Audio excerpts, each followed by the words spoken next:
fear of that McKenna pick has terrified a number of teams out there. And the other thing too is the Ducks, by the way, they made it clear they weren't doing bridge here. They were always doing terms, so that made it a bit of a longer conversation Well, too. that's kind of what I wanted to ask you about. Just in general, I have been looking at these guys who are legitimately great players, and I'm not so sure about the commitment to term all the time. I understand that people like security and guaranteed money and all those sorts of things. McTavish had 22 goals and 30 assists last year at 22 years old. His ceiling is to be what, an 80-point, 215-pound centerman. You know, if he goes 3 years, 4 years, he could make $15 million. You know, like it just feels like I feel like teams are making great value deals right now, and I'm not so sure that agents have caught up to the idea that they're leaving a lot of money out there. No, I think there are. Like I said, I think in this case, Verbeek made it very clear they were not doing bridge. And I heard that in several places, that Anaheim made it very clear that they were going for a term, and they just had to get to a place where both sides agreed. I think you're right.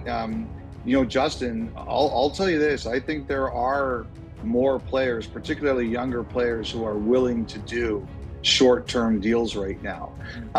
But we have a situation where the cap has really jumped, and there's a bit of a battle being fought between the agents and players who want to take advantage of it, and the teams who are trying to push back. Like, I've had a few managers tell me, and it's not collusion, like the whole thing with Kaprizov, nobody's offering Kaprizov 8x16 if there's collusion out there. But I think there is a feeling of we have to hold the line because the asks out there are getting really, really high and commensurate with where the cap has gone. So I think what's one of the reasons, like you take a look at all these extensions for UFAs this year. Eichel, McDavid, I think is a bit of a separate situation, but Eichel, Kaprizov, Alex Tuch, like look at all the guys who are unsigned going into next year, and they haven't signed yet. And remember, everybody was talking about how Draisaitl waited last year until the first week of September. Well, now we're headed into October, and look at all of the uncertainty. And Justin, I don't think that's a term issue, but I think it is a percentage of the cap issue. So I think they are trying to wield their power. And I will say this, Justin, I've asked players before about signing shorter term.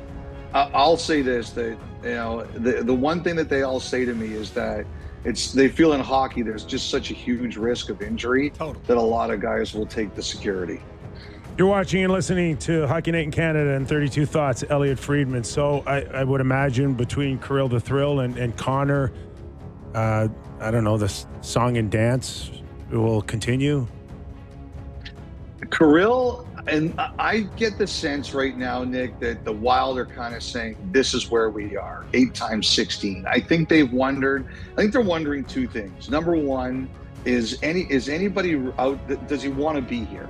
And that's one thing they're trying to figure out. And number two, are we negotiating against ourselves? Like, just say for argument's sake, they say, okay, we'll do 8x18. Do they really feel that there's anybody out there that's going to beat that? And if he wants to leave, he's going to leave for whatever anyway. So what's the point of raising the offer? So I think the Wild kind of let this sit and percolate and see where this goes, if anywhere. The danger, McDavid, Elliot, the danger with these superstars is trying to hold on to hope. And we've said it best on what hope is, right? And if the it's the Marner and the Leafs. Like now that we've had a chance to really reflect, did you ever think that there was a chance that Mitch Marner was going to ever sign in Toronto? The only thing I've said, Nick, is if they beat Florida, don't you think they find a way? I based a lot of my feeling on they're banking on a big run, and he changes his mind, but it never came close. So I'm just wondering now, can Minnesota do the same thing? Can they just sit there and hope Kirill changes his mind? Nick, I think you're bang on. I mean, one of the challenges there, and we learned this last year, is that Marner had the hammer with the no move clause, right? And Kaprizov's got the same thing. So you're limited in what you can do. But I think the thing you're 100% bang on right about is it's like dating, right? It's like asking somebody out. If this person says no, do I go back to them and say, all right, I'm going to try to convince them to change their mind? Yeah. Or as the movie goes, he's just not that into you. You have to be honest about what the truth is. And McDavid, we know you got plenty of experience there, right? That's right. I understand. I've heard the line. There's plenty of other fish in the sea. There's plenty of other fish in the sea. With McDavid, I just think it's. I don't know. My whole feeling on McDavid has been pretty honest. I think he's going to sign for short term. I think the number is going to be lower than we think. I think it's going to be below 16 if he stays there. That's a shock to me if that happens. Let Kirill lead the league in AAV. I could see it. I could really see it. I think if he stays, then he's going to. I mean, he wants to win. I think he's well aware that if he stays in Edmonton, they've got Draisaitl making 14. They've got Bouchard making 10.25. They got Nurse making 9.25. So 10.5, for Bouchard. I think he's going to say, I can't completely prevent them from building, right? So I still think he stays short term, and I'm willing to be proven wrong on that if it happens. My 2 cents is Kirill is going to get traded. On to the Leafs here. One more Leaf-related question, and it relates to the whole league at large, which is, how hard is it to make trades right now? Every team has players. You're looking at the Leafs lineup. Today, their forward lines leave out Kampf, Yarncroc, Robertson, and Pizzetta. I saw that. At some point, those are good NHL players, but I feel like every team has guys right now. It's really tough to make a trade at this time of year.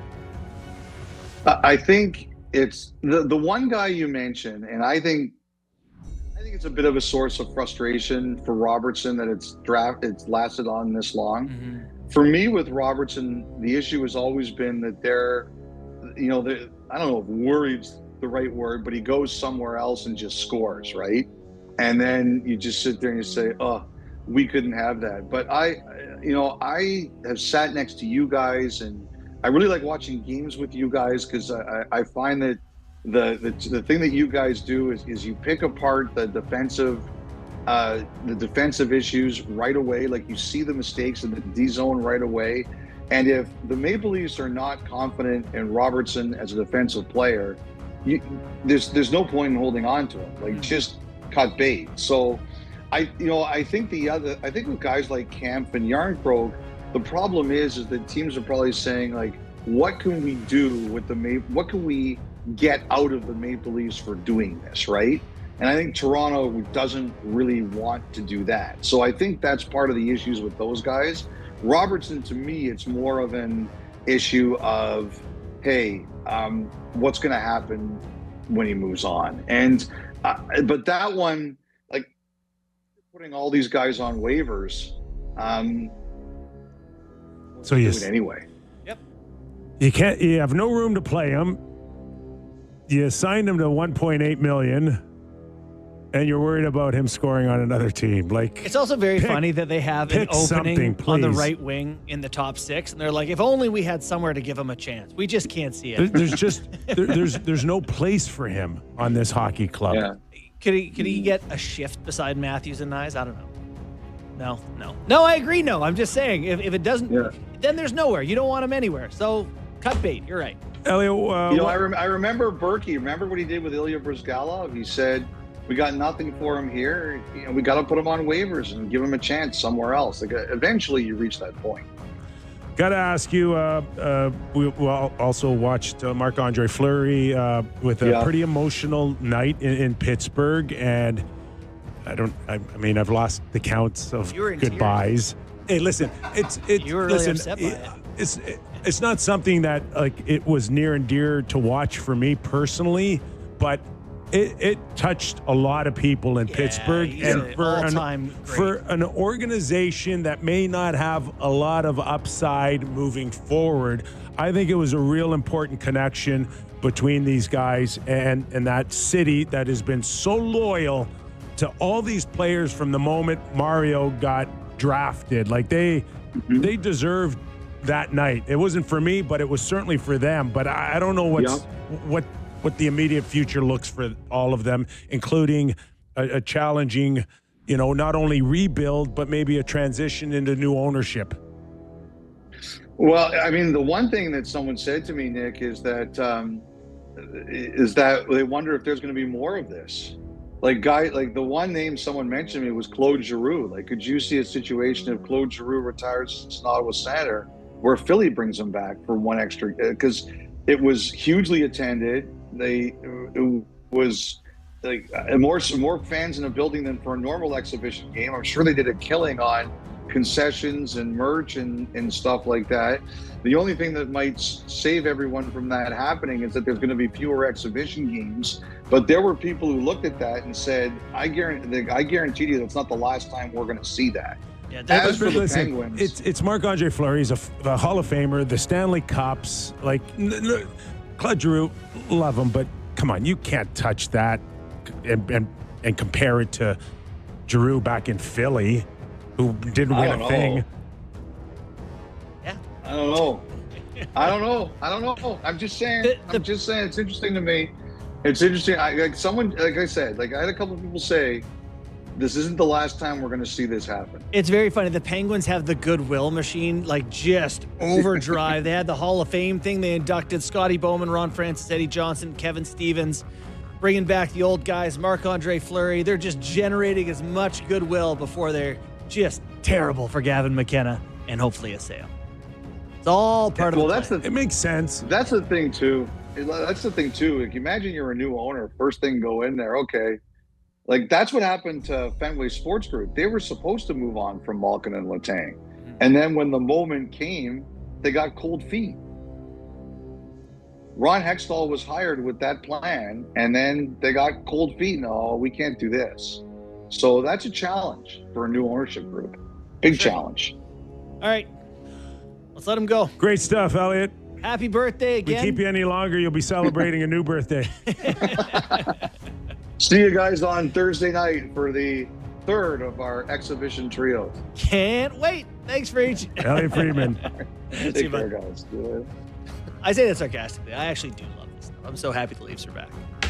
And the Jays also do us a huge favor because they keep us on the air all week. So here's what I was going to say. I didn't want to do it right off the top, but yeah, you guys wouldn't have been upset about a wild card game. A wild card. We left the studio on Friday, and you're like, the wild card wouldn't be the worst thing. We would have had a few rounds of golf. That's all. The middle of the day would have been. I broke my ribs, and that's been shut down for a very long time. You only had 3 other months of the summer to do it. That's the only reason. I thought maybe I will happily be here. Oh, Jays yeah. and the ALDS. For sure. I've been seeing a little bit of this on Twitter about potentially Bill Zito making a big trade. And, because they have all that extra cap space, right? Yeah. Is it Barkov. Malkin? Oh, does that make sense? Problems? Does that make sense? Like a big Russian centerman? Florida always had good Russian.